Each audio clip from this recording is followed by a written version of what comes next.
is no greater feeling like coming back home. Let's get over to PriceSmart and see if they really sell things cheap.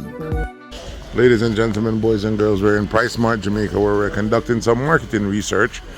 And the research that we're doing is we're just basically checking to see how does buying your flat rate food box from Walmart, and like the extra large flat rate food box is like $2.30, right? To ship, clear, deliver, and it includes the cost of the box, the cost of picking up, and the cost of packing the item. Now, the extra large flat rate food box is about the size of a half of jumbo barrel.